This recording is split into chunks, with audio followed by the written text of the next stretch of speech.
Hello, it is Joe here at Rove Motorhomes in Selston, and today I'm going to be showing you around the Adria Polaris SL, just showing you the workings of it and how to operate. So as we come around, you have your fresh water fill just there, which is just key, turn and pop your water in.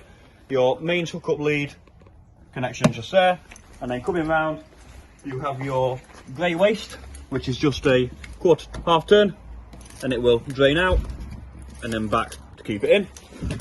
Then coming into the garage area, nice spacious area, you do have your spare wheel just there as well. So now coming round to the opposite side, that again is your garage, and then you have your gas system here, which that is your fill area just there. When you are filling the gas bottles, make sure that they are both turned off, which is just a turn just there, and that will be the gas bottles off. Need to be off when you are filling, and then to turn them on, just reverse it. Then you do have a external gas barbecue point just there as well. The bullfinch head is inside the van on this one, and that is your exhaust if you are working off gas. Also have your cassette toilet just there. When you are getting out, make sure you lift that handle just there, and then do nice. Cassette toilet has got a set of wheels, can be a little trolley dolly, and then when you are popping it back in, just make sure that that orange recess there falls into that gap, because then you know it is properly aligned. So going into the van, the first thing that you will notice is just down there is your carbon monoxide alarm, and just turn it on just like that, and it will beep at you if there is any detection. And then you've got light switches here, and then the top one is for the electric sunroof just there. One tap button, it'll go to a setting, press it again and it'll open even more. So coming onto the main control panel, to activate the screen just press the button there, and then that'll light it up, and then press the directional buttons, and then it's got it in Fahrenheit, so that was internal temperature, now you've got external temperature, date and time. And then if you are wanting to know what battery your level batteries are, that is just these ones coming through. So we're using 1 amp, getting 14.2 voltage into the van, and then that is your vehicle battery as well. And then coming on to the water system, so if you press that one there, showing it as the fresh water is 60% full.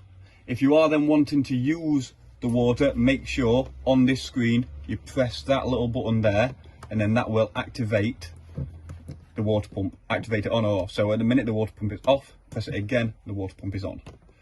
And then that one shows you your waste. It is currently empty. Then you've got your 12 volt lighting, which is only LEDs. And then this side is if you just want to go through them differently, but you can do it by just pressing this as well. And then with it being the Alder heating system, once the heating is on, if you can then actually have it blowing out facing the cab area, as you can hear the fans have started to run now. And that has got 2 settings, but for while you are just not in motion, have it in the middle of the rocker switch, and then that will get nice equal air to the rest of the van. Coming onto the Alder system, so again, to wake this screen up, just press the menu button, and that is the screen woken up. Press it again, and then you've got your internal temperature. So at the minute I've got it set to warm up to 27 degrees. Once it reaches that temperature, it will shut itself off. Once it drops below, it will kick back in again. To change the temperature, you just press it and it goes up in 0.5 increments. And then you have your hot water as well. Half full is 40 degrees, and then full is 70 degrees. On this particular model, you do have to have water in the van at all times to work the heating, because when you use the Alder heating system, it will automatically heat the hot water. So make sure if you are using the van, you've always got water in the tank. And then what you want to work it off, so at the minute we are working off 2 kilowatts of electric. It can work off 1 kilowatt or even up to 3 kilowatts of electric. If you don't want it to work off electric at all, just go down and it presses off there again.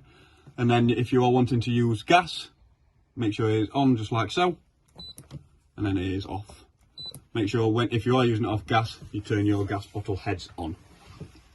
That is the main heating bit. You will be absolutely fine off that bit, but there is some additional settings just in there which you can look through on the books, and there is YouTube. Most of it you will not have to touch. You will be more than happy on that screen. So coming on to the Thetford fridge, to turn it on you press and hold that button just there, and then it will light green. After so long the light will die down, that's just in its sleeping mode.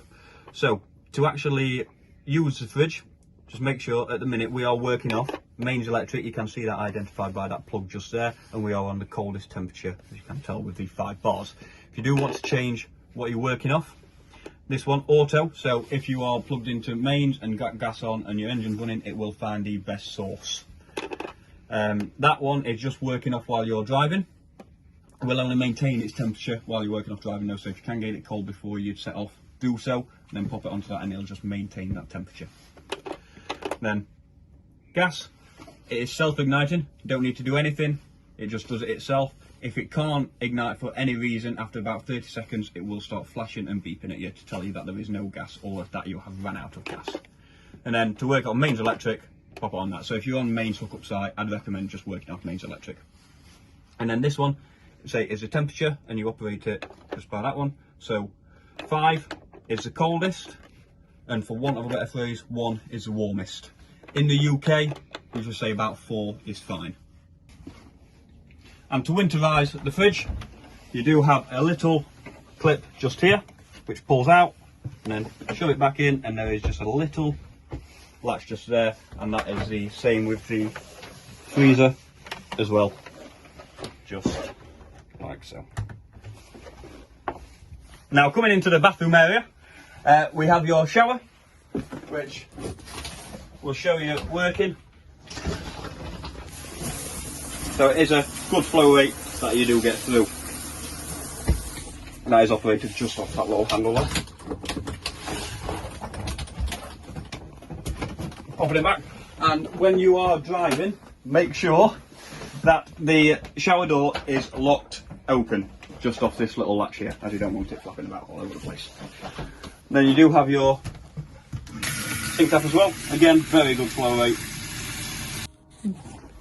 And then to use the toilet, so just press that button just there, and then that is your flush coming through. The seat does swivel just to get the best position, and to release the contents of the bowl into cassette is just that handle just there. Slide it across and that releases it into the cassette. So coming onto these valves here, you shouldn't really ever need to touch them. It's mainly if you take it in for a service. But that is the drain point for the Aldi fluid, and then that is your gas isolation valve for your fridge, cooker and heating. And then coming also, if you with the Aldi system, it is a water-based system, so in this area here, that is your Aldi fluid. It is bubbling at the minute as it is working. Once it's not working, it will just settle down and not do anything. If you do need to top it up, you can buy the Aldi fluid. The pink stuff is 5 years lasting, and then you just unscrew this cap and pop it in there. There is a very faint minimum and maximum line just there. You take the reading from when the Aldi fluid is not on. So when your heating's off, that's when you take the reading. If it has dropped below the minimum line for whatever reason, just top it up with Aldi fluid. So coming into the van and into the cab area, you have the radio system here, which does also have a reversing camera on it as well, and it has got the sat nav.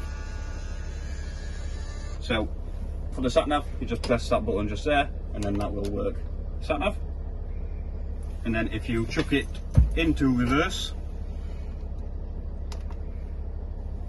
then if you pop it into reverse, then it will change to the reversing camera. And then you also do have the hydraulic system just there as well, where you can lower either side of the van just to make it easier to get in and out, and so that you can level it.